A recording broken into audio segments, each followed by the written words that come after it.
Okay, so I promised that I was going to do a video on how I chalk painted our headboard and footboard, and I want to make it as short as I can, but I also want to tell you guys about a mistake that I made. I've chalk painted several things before, and this has never happened, but I looked everywhere, and I finally found one person that had a solution to my problem without having to completely take all the paint off and resand everything, because that would have been terrible. So me and Colby actually found, Colby actually found this headboard and footboard on Facebook Marketplace in Nashville for like $150. And so he actually drove to Nashville to go get this headboard and footboard for me because he knew how bad I wanted this style of bed. But it was traditional brown, and that's not really what I was going for. So I went to Lowe's and I got Krylon's chalky finish paint in the classic white color, and I went ahead and got their sealing wax as well, which I do not recommend, and I will tell you why in a little bit. But what I went ahead and did was I decided I'm just going to do the headboard first. That way, if I mess up, I don't mess up the whole thing and have to redo the whole thing. It's just one piece. So I started with the headboard, and I actually chalk painted it 3 times, and then I actually chalk painted right here in the middle. That was after me sanding it. That it took 4 coats for it to look actually really solid. So after I got done with that, I went ahead and did the sealing wax on top of it.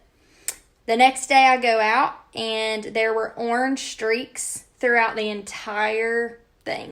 I was so just like frustrated and confused as to why that happened. And so I looked up a ton of things online and ended up finding that on a lot of really old pieces of furniture, that the oils and some of the paint that they use, if they aren't sealed, then they will start to bleed through over time. So I'm actually glad that it happened as quickly as it did. But using that sealing wax really just pulled it out even more. And everywhere I read pretty much says, when you do a sealing wax, if you want to keep it like that, you're going to have to re-wax it every 6 months or something anyway. So there's really no point in doing it. If you really want your piece to be protected, probably using something like polyurethane would be better. I ended up just leaving it as chalk paint, and if I ever need to do touch-ups, then I can just get more chalk paint, touch it up, no big deal. It's not something that we're really touching a lot, and we're not setting things on it, so it's not likely to get a whole lot of wear and tear. But anyways, so everywhere I read said, okay, you're going to have to strip the paint off completely of everything on that furniture, or it's going to continue to just bleed back through every single time. And I was like, well, that ain't going to work, because there are just these tiny details in these beds that, oh my gosh, that would have been so difficult to do.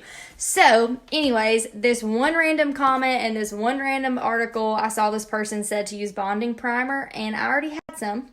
So I decided to give it a try instead of resanding all of that stuff.